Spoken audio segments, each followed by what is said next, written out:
ఐదేళ్లు పార్టీకి సేవ చేసి కార్యకర్తలకు అండగా నిలిచిన తనను కాదని వైసీపీ తరిమేసిన ఎమ్మెల్యేకి టికెట్ కేటాయించడం దారుణమని టీడీపీ రెబల్ జేడీ రాజశేఖర్ అన్నారు. తనకు బీఫామ్ ఇవ్వకపోతే చంద్రబాబు, లోకేష్ ఫోటోలతో ఎన్నికలకు పోటీ చేసి వారికే కానుకగా అందిస్తామంటున్న రాజశేఖర్తో మా ప్రతినిధి Haribabu face to face. Telugu Desam party ఇన్ఛార్జిగా సత్యవేడ్ నియోజకవర్గంలో పార్టీ బలోపేతంతో పాటు కార్యకర్తలకు నిరంతరం అందుబాటులో ఉంటూ వాళ్ళకి ఎప్పుడు ఏ కష్టం వచ్చినా ఏ సమస్య ఎదురైనా తానున్నానంటూ ముందుకెళ్తున్నటువంటి జేడీ రాజశేఖర్ని పక్క కాదని చెప్పని అధిష్టానం ఆదిమూలం వైపు మొగ్గు చూడడంతో ఆయన కొంత మనోవేదనకు గురైన పరిస్థితి కనిపిస్తుంది. ఇప్పుడు కూడా రెబల్ అభ్యర్థిగా టీడీపీ రెబల్ అభ్యర్థిగాని బరిలోకి దిగి ఈ సత్యవేడు స్థానాన్ని చంద్రబాబుకు కానుగ్గా అందిస్తానంటున్నారు రాజశేఖర్ గారు. మనతో పాటు ఆయన ఉన్నారు. అడిగి సార్, ప్రధానంగా మీరు రెబల్ అభ్యర్థిగా పోటీ చేయాలనుకోవడానికి ప్రధాన కారణం?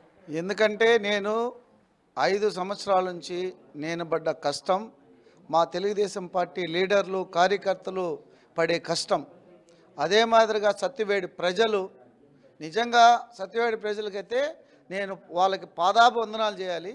నిన్నటాంచి ఆదిమూలం గారిని ప్రకటించినప్పటి అందరూ ఫోల్డ్ చేసి విపరీతంగా సార్ మీరు రెబల్ తెలుగుదేశం పార్టీ నిలబడండి, మీరు ఇండిపెండెంట్ నిలబడండి, మేం గెలిపిస్తాము, మాకు డబ్బు వద్దు, మాకు ఇలాంటి దుర్మార్గుడు వద్దని ప్రజలు కోరుకుంటున్నారు. ప్రజలు కోరిక మేరకు మేమందరం కూడా మా ఫ్యామిలీ అంతా కలిసి ఒక నిర్ణయం తీసుకొని 100% తెలుగుదేశం రెబల్గా గెలిచి చంద్రబాబు నాయుడు గారికి, లోకేష్ గారికి ఒక గిఫ్ట్ ఇవ్వాలని మేము డిసైడ్ అయినాం. అంటే గతంలో స్థానిక సంస్థల ఎన్నికలు జరిగినప్పుడు చాలా సత్యవేడ్ నియోజకవర్గంలో అంటే ఎవరు కానీ తెలుగుదేశం పార్టీ తరఫున పోటీ చేయకుండా పూర్తి స్థాయిలో ఎక్కడికక్కడ పోలీసులు, నాయకులు, కార్యకర్తల మీద దాడులు జరిగిన సందర్భాలు ఉన్నాయి. ఆ సంఘటనలో మీకు కూడా కొంత ఇబ్బందులు కూడా ఎదురైన పరిస్థితి. అలాంటి సంఘటనలన్నీ ఎదుర్కొన్న తర్వాత ఇప్పుడు సీట్ దొరకలేదంటే మీకు ఎలా అనిపిస్తుంది? అందుకే ఇప్పుడు లోకల్ బాడీ ఎలక్షన్లో సత్యవేడు ఈ జిల్లాలో నెంబర్ 1 పొజిషన్లో ఉందా లేదా ఆన్ రికార్డ్ తీసుకోండి. ఈరోజు ఆదిమూలం ఆ రోజు అందరిని భయపించాడు, పోలీసులు పెట్టాడు, రౌడీలను పెట్టాడు, మా వాళ్ళ కార్లు ధ్వంసం చేశాడు, కేసులు పెట్టాడు. దేనికి కూడా వెనకాడకుండా మేము దేనికైనా చావడానికైనా సిద్ధం, ఆదిమూలం గారని దిగి పోరాడాను, మా నాయకులందరినీ కాపాడుకోగలిగాను. ఈరోజు ఆ పక్క పార్టీలో పనికి రాదని తీసేసిన తర్వాత ఇక్కడెట్ట గెలుస్తాడు? అక్కడ ఏమైనా తీసేశారు, పనికి రాని చెత్తనిగా. ఇక్కడెక్కడ తెలుగుదేశంలో బంగారు అవుతాడా లేదా డైమండ్ అవుతాడా? అది తెలియాలిగా. ఇప్పుడు అందరూ కామగా ఉంటే నిన్నటాంచి ధర్నాలు చేయాలా, రాష్ట్ర నానా హింస పెడుతున్నారు మా కార్యకర్తలు, లీడర్లు. నేను ఎక్కడ కూడా తొందరపడలేదే. ఏది చేసినా మనం ఉందాగా ఉండాలి. మనం తెలుగుదేశం పార్టీ మన అధినాయకుడు అడుగుజాల్లో నడుస్తాము, లోకేష్ గారు అడుగుజాల్లో నడుస్తున్నాము, మీరు సమానంగా పాటించండి. మనం అంతా ఒక నిర్ణయం తీసుకుందాం. ప్రజలు, కార్యకర్తలు అందరూ ఏ నిర్ణయం దానికి పోదాము. మనం తొందరపడబలేదు. అవి ఏమవుతాయి? నాలుగేసి కాల్ చేస్తే ఏమొస్తుంది? ఏం రాదుగా.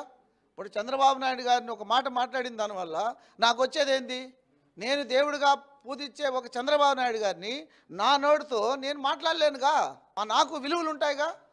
ఆ విలువలు ఎందుకంటే మనం ఎప్పుడు కూడా మనిషి దేనికంటే దానికి ఆశపడే వ్యక్తిని కాదు. నేను క్లియర్గా ఉన్నాను. చంద్రబాబు నాయుడు గారు ఇప్పటికైనా లోకేష్ గారు ఇద్దరు ఆలోచన చేసి మార్చుకుంటే తెలుగుదేశం బీఫామ్ నాకు ఇస్తాడు. వద్దని వాళ్ళు మొండిగా వెళ్తే నేనైతే గెలిచి ఇండిపెండెంట్గా రెబల్ తెలుగుదేశంగా చంద్రబాబు నాయుడు గారికి, లోకేష్ గారికి గిఫ్ట్గా ఉంటానండి. అంటే ప్రధానంగా మీకు పార్టీ అధిష్టానం కానీ లేదంటే లోకేష్ కానీ మీకు ఎలాంటి భరోసా ఇచ్చారు? మీరు పార్టీలో ఏ స్థానంలో కీలకంగా పనిచేస్తారు? ప్రధానంగా ఏంటంటే రాష్ట్రం అంతా తెలిసిన విషయమేనండి. కష్టపడే నాయకుడికే, ప్రజల్లో ఉన్న నాయకుడికే సీట్లు ఇస్తానని ప్రతి మీటింగ్లో, ఇది నేను చెప్పేది కాదు, చంద్రబాబు గారు మాట్లాడిన ప్రతి సభలో మరి ముఖ్యంగా చెప్పిన మాట ఇదొక్కటే. మా నియోజకవర్గంకి వచ్చినప్పుడు కూడా బాబు గారు అదే మాట చెప్పారు. మేము ఆ రీతిగా పని చేస్తున్నప్పుడు కూడా, మేము వ్యక్తిగతంగా కలిసినప్పుడు కూడా మాకు అదే విధంగా ఆయన భరోసా ఇవ్వడంతో మేము ప్రజల్లో ప్రతిరోజు దూసుకెళ్ళాము. అలాగే మేము పని చేసుకుంటూ ఉన్నాము. మేము మా సత్యవేడ్ నియోజకవర్గంలో ఉన్న ప్రతి ఇంటికి మనం ఎంత తక్కువలో చూసుకున్న మా నాన్నగారు అతి తక్కువగా చూసుకున్న 3 సార్లు ప్రతి గడప తొక్కుంటాడు. ప్రతి లీడరు, ప్రతి పంచాయతీ, ప్రతి గారు ఒక్క ఫోన్ కాల్, ఒక నెంబర్ గుర్తుపెట్టుకొని చేయగలిగినంత ఒక గట్టి లీడరు సత్యవేడు ప్రజలు కావాలని కోరుకుంటున్నారు. అంటే ఇప్పటికే వైకాపా నుంచి ఒక అభ్యర్థి రంగంలో ఉన్నారు. రెబల్గా పోటీ చేస్తే తెలుగుదేశం పార్టీ ఓట్లు చీలి ఆ వైకాపా అభ్యర్థి గెలిచే అవకాశం ఉంది కదా, ఎందుకు రెబల్గా పోటీ చేయాలని ఒక నిర్ణయంకి వచ్చారు? రెబల్గా పోటీ చేయడం అన్నది కూడా మా ప్రజల నిర్ణయమేనండి. ఎందుకంటే మేము 5 సంవత్సరాలు ఎంత పోరాటం చేశామో, అంతకుముందు 20 సంవత్సరాలు మేము ఎంత సోషల్ సర్వీస్ చేశామన్నది చాలామంది మాకు రావాలని, ఎప్పటి నుంచో మాకు ఓట్లేసి గెలిపించాలని మా ప్రజల నిర్ణయం. అది మా నిర్ణయం అయితే కాదు. మేమేంటంటే మేము ఖచ్చితంగా గెలుస్తాము అన్న నమ్మకం మాకంటే ఎక్కువ మా మీద మా సత్యవేడు ప్రజలకు ఉంది. వాళ్ళు డబ్బులో ఏదో ఆశించి కాదు, మా కుటుంబం మీద వాళ్ళకున్న అభిమానము, దానికి మేము ఎంతో కృతజ్ఞతలుగా ఉన్నాము. వాళ్ళు మమ్మల్ని గెలిపిస్తారు. వాళ్ళ నిర్ణయం ప్రకారమే మేము రెబల్ తెలుగుదేశంగా వెళ్తున్నాం. అయితే తెలుగుదేశం అధిష్టానం తీసుకున్న నిర్ణయం కారణంగానే తాము రెబల్ అభ్యర్థిగా వెళ్తున్నామని చెప్పని ఈ సత్యవేడు స్థానాన్ని గెలిచి చంద్రబాబుకి, లోకేష్కి కానుకగా అందజేస్తామని ప్రస్తుతం ఉన్నటువంటి ఎమ్మెల్యే ఆదిమూలం పట్ల ప్రజల్లో ఉన్న వ్యతిరేకతను తాము మరింత బలంగా ప్రజల్లోకి తీసుకెళ్లి తెలుగుదేశం రెబల్ అభ్యర్థిగా గెలుపొందేందుకు పూర్తి అవకాశాలను సద్వినియోగం చేసుకుంటామని జేడీ రాజశేఖర్ ఫ్యామిలీ చెప్తున్నారు. Vote studio.